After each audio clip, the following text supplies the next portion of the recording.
Senhor Deus teve uma conversa com Salomão.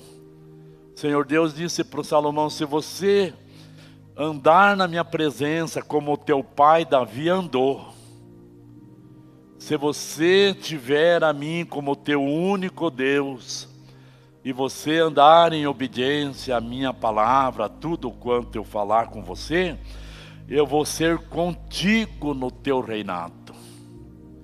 E a gente observa que até uma altura o Salomão verdadeiramente foi na obediência, foi ali cumprindo com as obrigações como homem de Deus, como rei de Israel, do povo de Deus.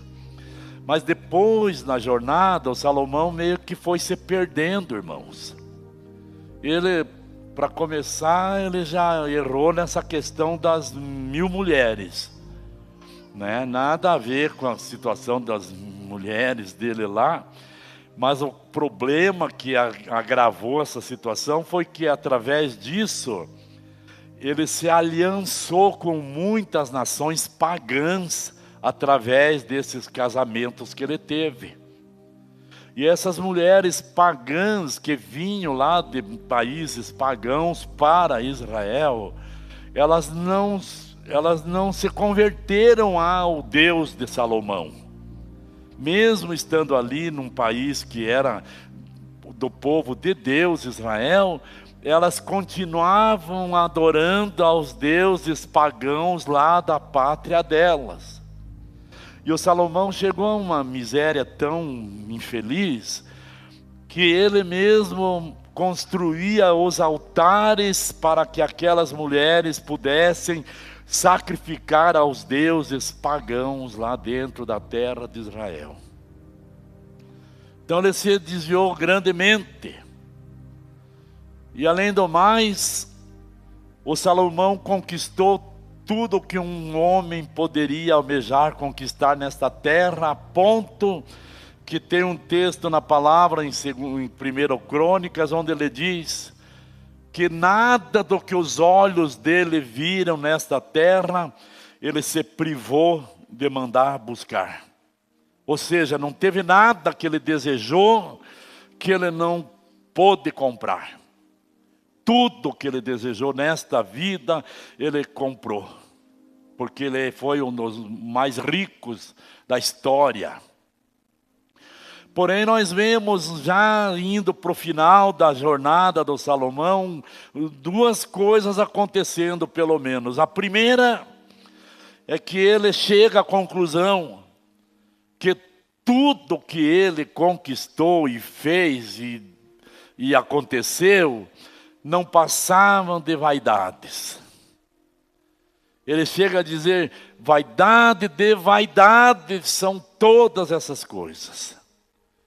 Nada do que vocês estão vendo, dessa glória, das conquistas, no caso eu parafraseando, nada do que vocês estão vendo, de tudo que gira em torno do nome Rei Salomão, passa de vaidade.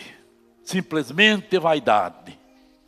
E agora neste salmo, eu vejo como que o Salomão, chegando a uma conclusão, que não obstante ele ter conquistado muitas coisas na sua história, neste tempo do salmo que ele escreveu, 127, eu vejo Salomão chegando a mais uma triste conclusão.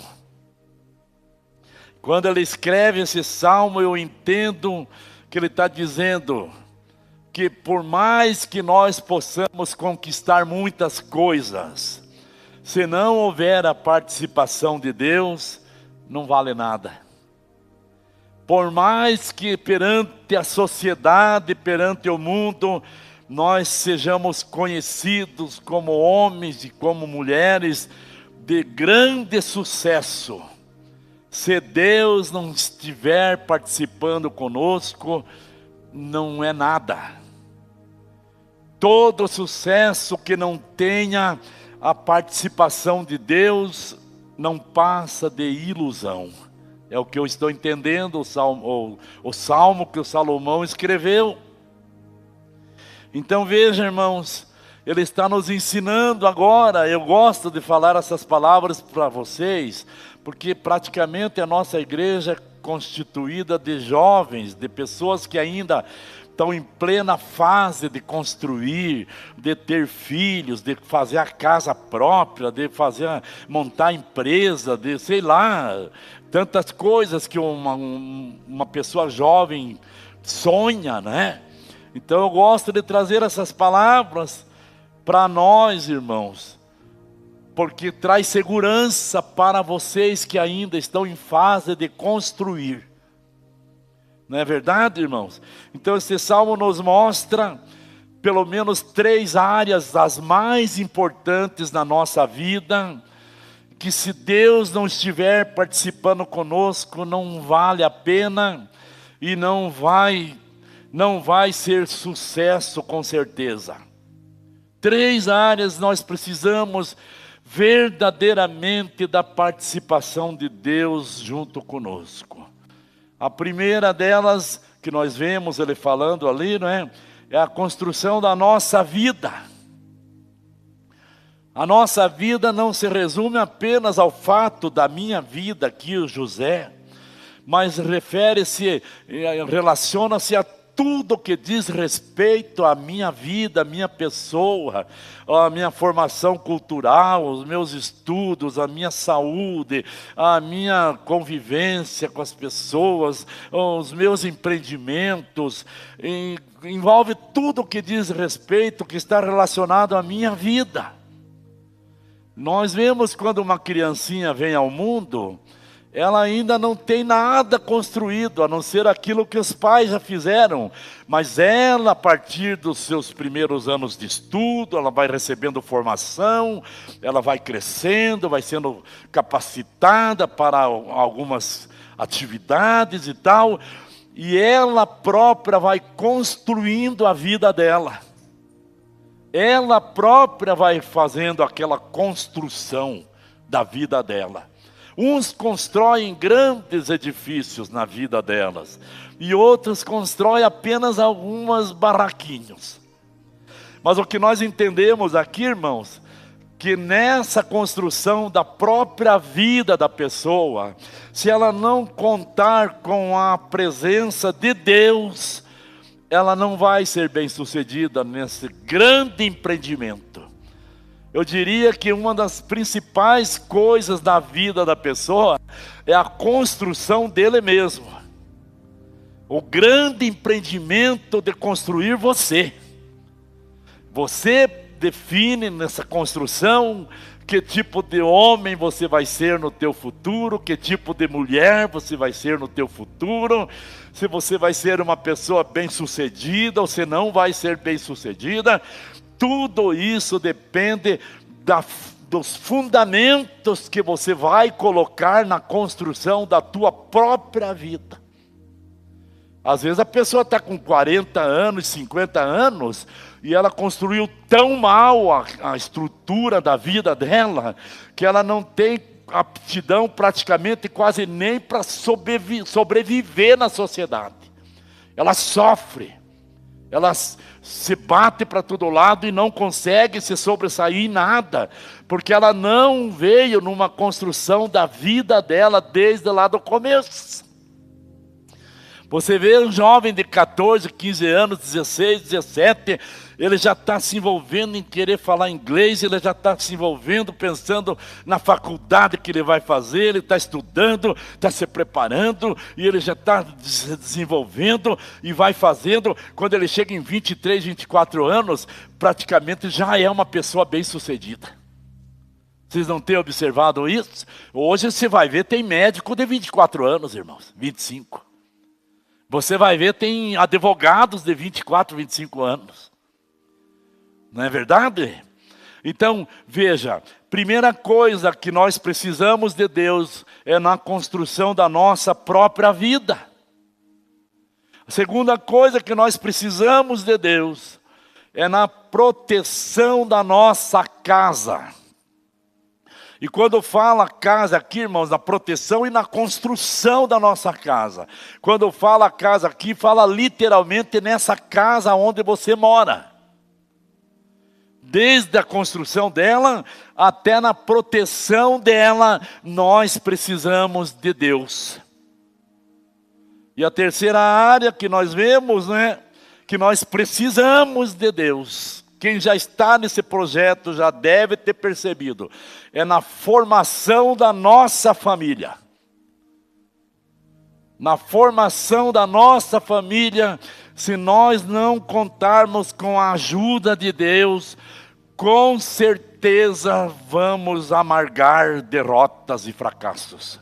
Nós precisamos da ajuda de Deus. No versículo 1 que nós lemos diz assim: se o Senhor não edificar a casa, em vão trabalham os que a edificam. Você que começou a construção de uma família com alguém, você que começou a construção literalmente de uma casa, dessa parede de madeira, de concreto, de cimento, você que começou uma construção de uma família, se o Senhor Deus não estiver junto com vocês, todo o trabalho que vocês estão fazendo não vai servir para uma edificação sólida. Todo trabalho é útil, irmãos, nós precisamos trabalhar, precisamos fazer a nossa parte, mas nós precisamos da participação de Deus nos nossos projetos. Nós precisamos, não tem como. Tem casais, irmãos, o marido, a mulher, que estão cansados, estão trabalhando, tentando carregar sozinhos todo esse projeto maravilhoso que é a construção da família,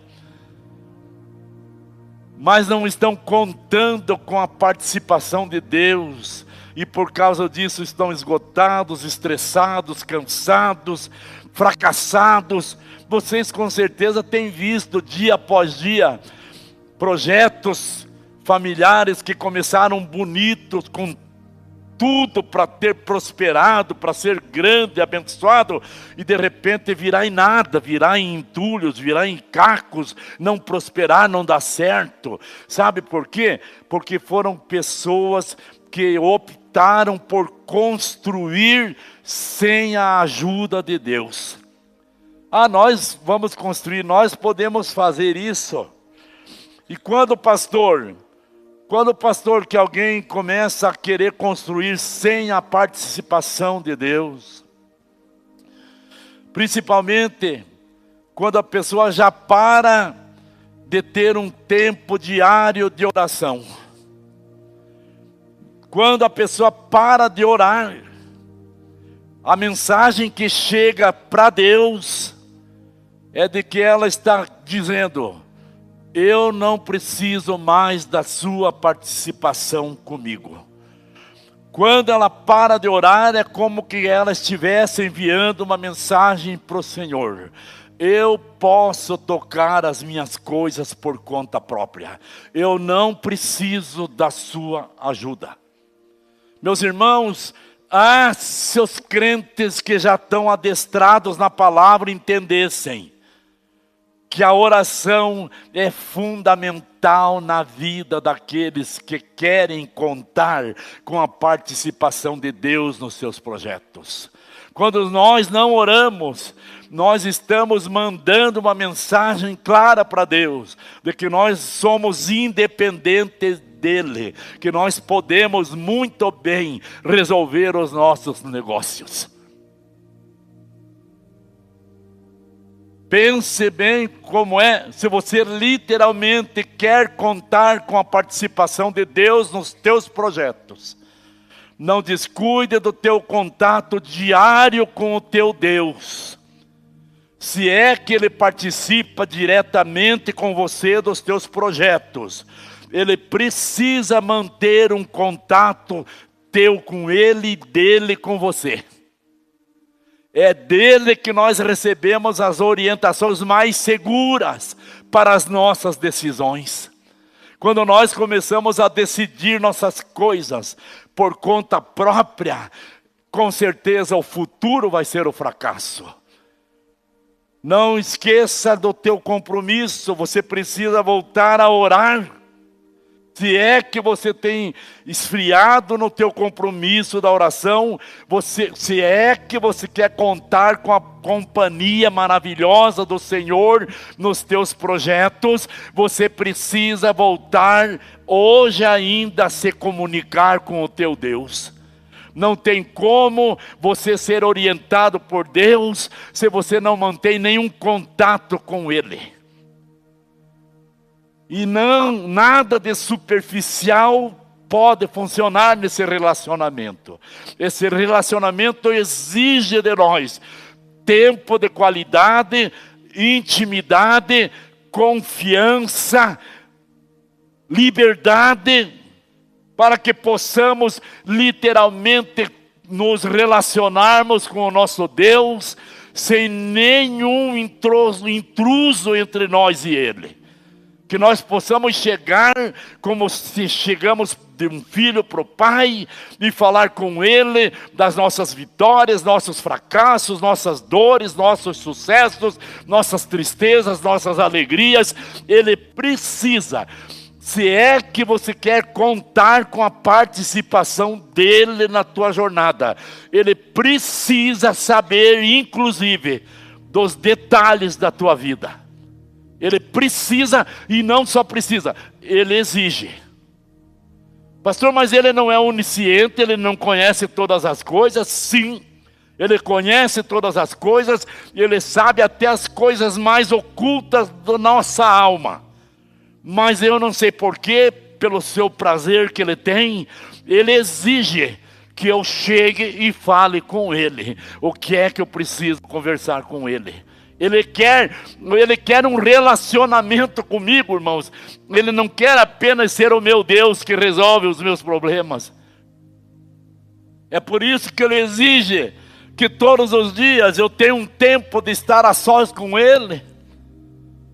E aonde nós vemos isso, pastor? Vemos no próprio relacionamento dele com Adão e Eva no começo.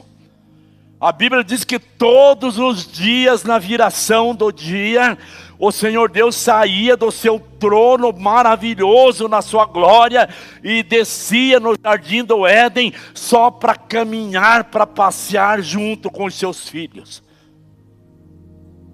Mas é possível que um Deus tão grandioso, tão poderoso, tenha tempo para fazer isso com seus filhos? Com certeza Ele tem tempo. Se você tirar o teu tempo para estar a sós com Ele, com certeza Ele tem todo o tempo do mundo para prestar atenção a você. Então você volta logo. Segundo sinal que nós vemos que a pessoa já está escolhendo andar independente de Deus, é quando ela se afasta de todas as responsabilidades que ela tem na obra do Senhor.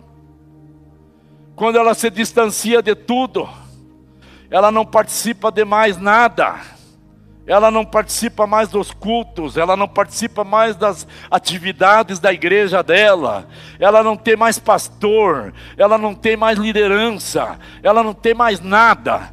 É mais uma mensagem que essa pessoa está mandando para lá. Eu posso andar sozinho. Toda essa estrutura da igreja que o Senhor criou, que é para me proteger, que é para me dar sustentação, que é para me ajudar na construção dos meus projetos. Eu dispenso toda essa estrutura. Eu escolho dispensar tudo isso e eu vou viver na minha soberana vontade. Eu não preciso de pastor, não preciso de líder, não preciso dos irmãos, não preciso da comunidade, não preciso de ninguém. Eu vou tocar a minha vida por conta própria. Então o segundo sinal é esse. A pessoa simplesmente, irmãos, para ela não tem vínculo nenhum seriamente na sua comunidade. Pastor para ela e não pastor também, pastor, já não vale nada. Pastor para essa pessoa ou não pastor é igual a qualquer outra coisa. Ela esquece que o pastor, por exemplo, é levantado por Deus para velar pela sua alma. Como é que diz Hebreus 13, 17? Submetei-vos aos vossos pastores, porque eles são responsáveis pelas vossas almas diante de Deus. Segundo sinal, a pessoa se desliga de toda a responsabilidade da sua igreja. É mais um indício sério de que ela literalmente está optando por tocar a vida sozinha. Não preciso de ninguém, não preciso da estrutura, não preciso de nada, nem de crente, nem dos irmãos, não quero convivência com ninguém, não quero as atividades da igreja, eu vou tocar minha vida sozinho. Meus amados irmãos, queridos irmãos, aqui no Salmo ele está mostrando, irmãos, para nós, que não é o problema é você trabalhar ou não trabalhar, ou edificar a tua casa ou não edificar. O problema é você querer fazer tudo isso sem contar com a ajuda de Deus. Trabalhar nós temos que trabalhar. Construir nossa casa nós temos que construir. Nós temos que casar, temos que ter nossos filhos, temos que comprar, vender. Isso nada é errado. O errado está em a pessoa querer fazer tudo isso sem contar com a ajuda de Deus. E eu vou dizer uma coisa para vocês aqui, se você quiser, escreva no canto da tua Bíblia. Uma das coisas que mais agrada ao nosso Deus é quando Ele encontra alguém que se declara altamente dependente dEle. Isso agrada ao nosso Deus. Uma coisa que desagrada ao nosso Deus é quando Ele encontra alguém que se declara independente dEle. E aí, meus filhos, é a maior errada que uma pessoa pode cometer. Nós somos dependentes de Deus. O ar que nós respiramos vem de Deus. A saúde que você tem vem de Deus. Você só vive porque é Deus quem te sustenta. Se Ele te cortar o teu fôlego de vida, você vai cair no primeiro passo que você for dar. Qual é o erro, pastor? Então, é nós não reconhecermos que somos literalmente dependentes dEle. Mas e o que tem a ver isso, pastor? Tem a ver que quando nós não reconhecemos que somos dependentes dEle, nós não glorificamos a Ele. E nós só existimos por duas coisas nesse mundo aqui, meus irmãos. A primeira é para glorificar a Deus. Glorificar, exaltar o nome soberano do nosso Deus. Adorar e declarar em alto e bom som que não há outro Deus como o nosso Deus. Essa é a primeira missão nossa nessa terra.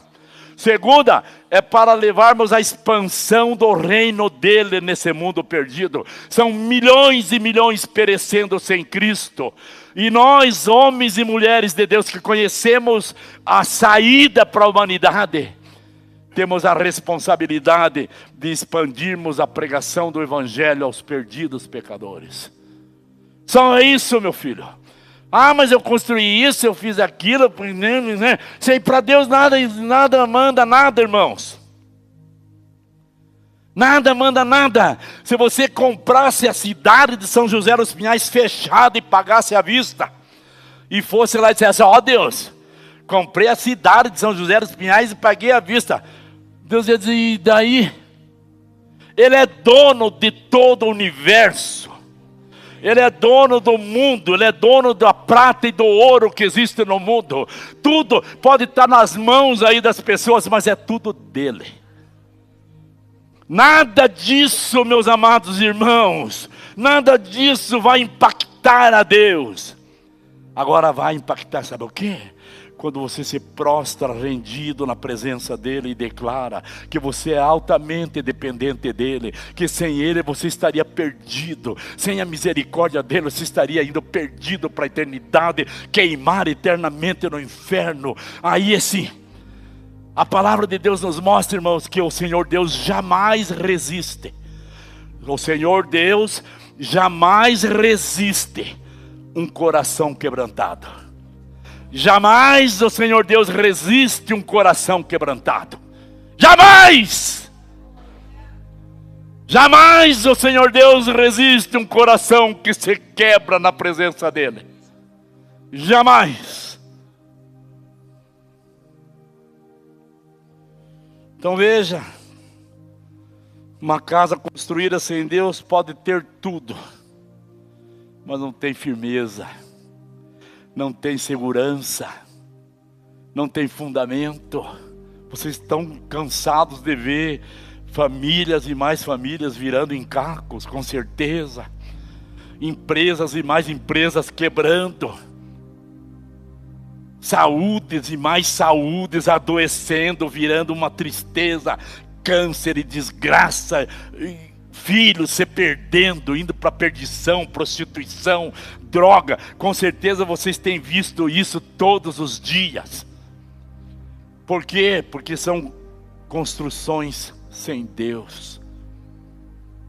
No Mateus 7, 24 a 27, Jesus fala a história das duas casas. Duas casas, uma com fundamento na palavra, uma foi fundada na palavra, ou seja, em Jesus. E a outra foi construída em cima da areia. Né?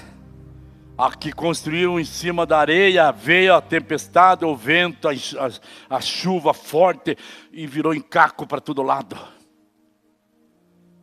Mas aquela que o camarada fundou bem certinho, fez ali as valetas e lançou as colunas de concreto lá da laje, lá debaixo, e foi construindo ali com sabedoria, com material bom, e foi levantando. Veio o temporal, mas aquela casa nem chegou a balançar.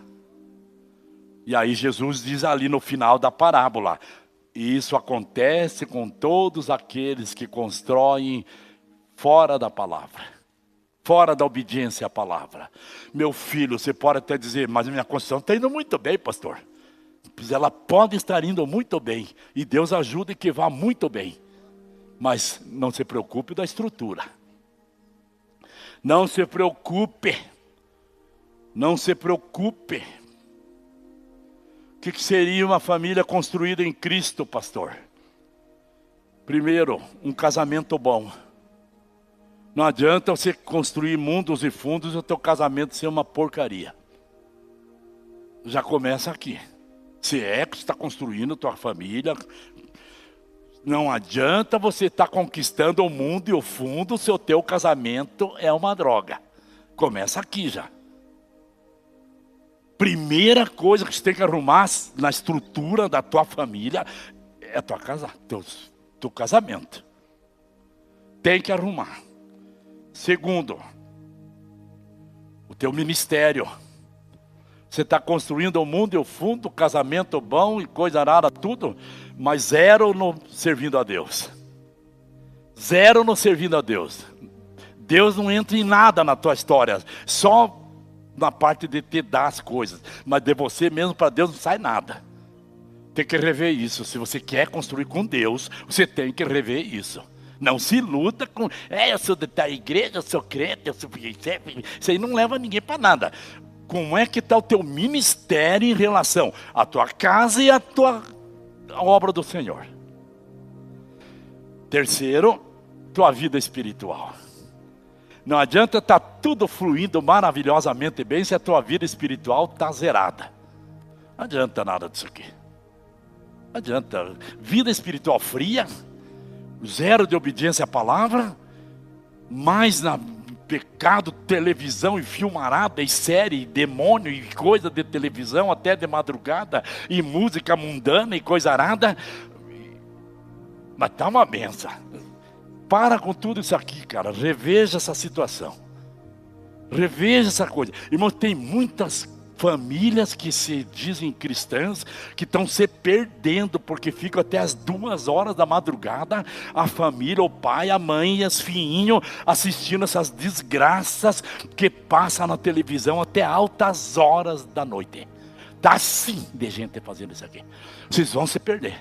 Vai destruir tua casa, vai destruir teus filhos, vai destruir teu casamento, vai arrebentar com tudo. Tua vida espiritual vai pro sapeco. Tua vida espiritual vai pro sapeco. Você não abre os teus olhos, lá na frente você vai me dizer se era verdade a pregação do pastor José ou não era. Então você tem que ver como está a tua vida espiritual. Aquele tempo que você tinha para orar todos os dias, como é que está? Abandonou tudo porque agora já é autossuficiente? Os projetos pessoais, como estão os teus projetos? Eles envolvem alguma coisa de Deus que interessa a Deus? Ou são altamente egoístas que só interessam para você? Tem gente tão egoísta, irmãos, que tem grandes projetos que não envolvem nem a família deles nos projetos dele. Tem pessoas tão egoístas nos projetos que nem a família deles não participa do projeto. Isso aqui não é sucesso, cara. Isso aqui é desgraça, isso aqui é derrota, isso aqui é tragédia. E a família? Como é que estão os filhos, cara? Está construindo com Deus ou sem Deus? Como é que estão os filhos? São trevas lá dentro da casa? Estão enveredando para compromissos com Satanás, com o mundo, com coisas que não tem nada a ver com Deus? Como é que está a família? Como que está o altar dentro da tua casa? Você reúne com os teus filhos para ler uma palavra, para falar sobre as coisas de Deus? Como que está a família, a estrutura familiar tua? Como é que está? Irmãos, não se assustem. Primeiro culto que os irmãos vêm, meu Deus, eu me esqueci disso. A palavra de Deus, né? Irmãos, a palavra de Deus é maravilhosa, porque quem precisa pega e quem não precisa não pega. Se não é o teu caso, passa para frente. Se é o teu caso, pegue, seja humilde e diga, é para mim isso aqui. Eu preciso arrumar para não perder tudo que eu estou construindo. Preciso arrumar, tem que arrumar, porque senão vai acabar dando tudo em tragédia.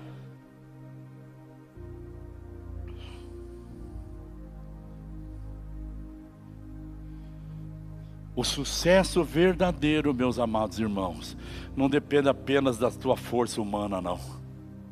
Não adianta, você pode ser o bambambam. Se você não contar com a ajuda de Deus, Deus é quem guarda a nossa vida, a nossa casa, nosso casamento, nossos filhos, nosso trabalho, nossa saúde. Deus é quem guarda. Aqui nos versículos, ainda no 1 diz assim, se o Senhor não guardar a cidade, em vão vigia a sentinela. Você pode até vigiar, mas a tua vigilância não é tudo. Precisa de Deus guardar. Precisa que Deus guarde. Eu vou dar uma apressadinha, porque acho que já estou...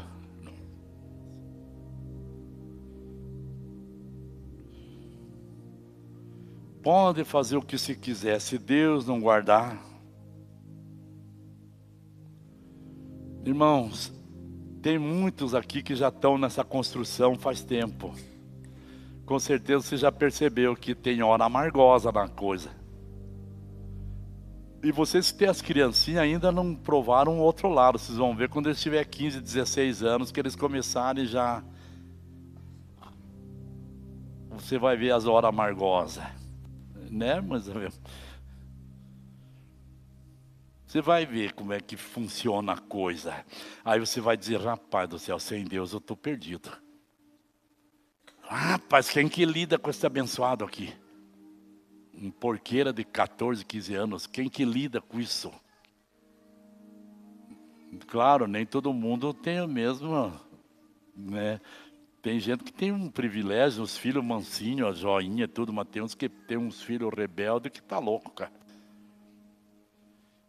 Então vai chegar uma hora que você vai ver no teu próprio casamento, você vai precisar de algo de Deus, porque você chega numa hora que você não consegue mais resolver. Quando a tua filhinha estiver doida para ir para o mundão, provar das perdições do mundo, e você falar, filhinha, não faça isso, filha. Você não entende nada, velha. Eu que entendo. Você é babaca do teu tempo. Teu tempo não era assim. O pai vai dar um conselho para o filho. Que do teu tempo era diferente. O meu tempo agora é diferente. Vocês vão provar ainda, piazada. Não pense que vocês vão ser diferentes. Está amaldiçoando nós? Não. Estou falando da realidade da vida. Meu filhinho, não case com essa moça, meu filho. Ou minha filhinha, não se envolva com esse carçudo feioso aí. Mas eu amo, meu filhinho, meu filhinho, meu filhinho. Não tem quem consiga, irmão. Se Deus não ajudar, cara, você está perdido. Se Deus não te ajudar, você está perdido, cara. Mas criei ele ali, não adianta nada, irmãos. Não adianta nada. A ansiedade não produz o que a fé produz. Inútil vos será levantar de madrugada e repousar tarde. É Deus quem dá o sustento. Tem gente que nessa ansiedade, irmãos, não consegue mais nem num estudo bíblico na terça-feira, porque Deus o livre. Tem que correr para lá, tem que trabalhar. Não venço mais. Agora mais uma empreitada aqui, mais um serviço ali. Cara do céu. Você não tem uma esposa do teu lado para puxar o freio de mão? Geralmente a esposa, elas são boas para puxar o freio de mão para a gente. Que elas que estão do lado ali. Quando elas veem que o camarada está muito aflito, correndo, a esposa puxa o freio de mão. Puxa o freio de mão. Faz ela dizer, meu filho, você não está vendo? Tem nem um tempo mais para nós, uma jantinha aqui com a mulher e o filhinho. Você não está vendo? Nós não conseguimos nem ir no culto mais, meu filho, esposo. Você está achando que está tudo legal isso aí? Abra os olhos. Abra os olhos, meu esposo. Que é isso? Está pensando que agora a vida é só o dinheiro, correr tipo bicho atrás do dinheiro? Não. Dá uma atençãozinha para nós.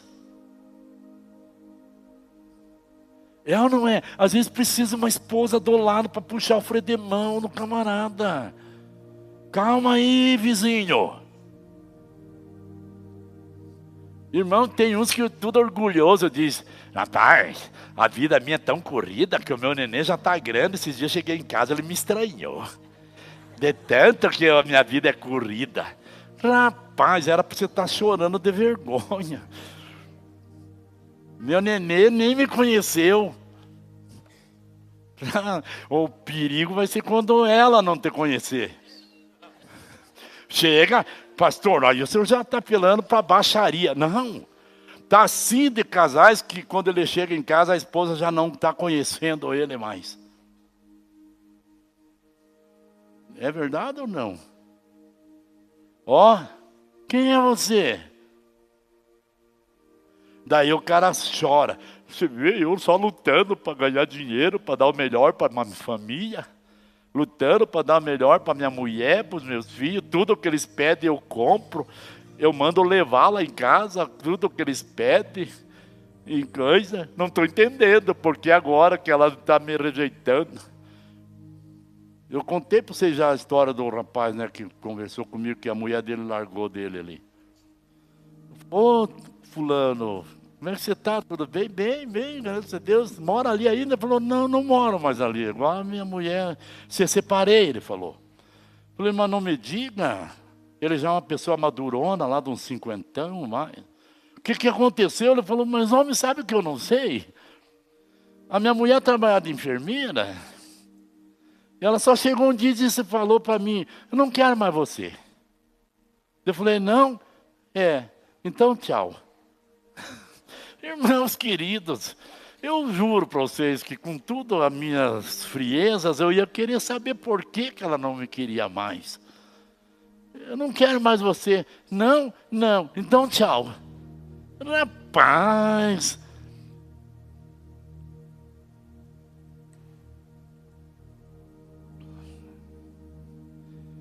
Ansiedade, preocupação.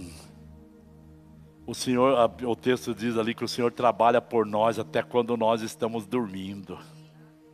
Imagine, enquanto você descansa com a tua família, depois que você trabalhou, teu expediente é normal, maravilhoso, tudo certinho ali. E ninguém está dizendo aqui para você virar um preguiçoso na vida. Não.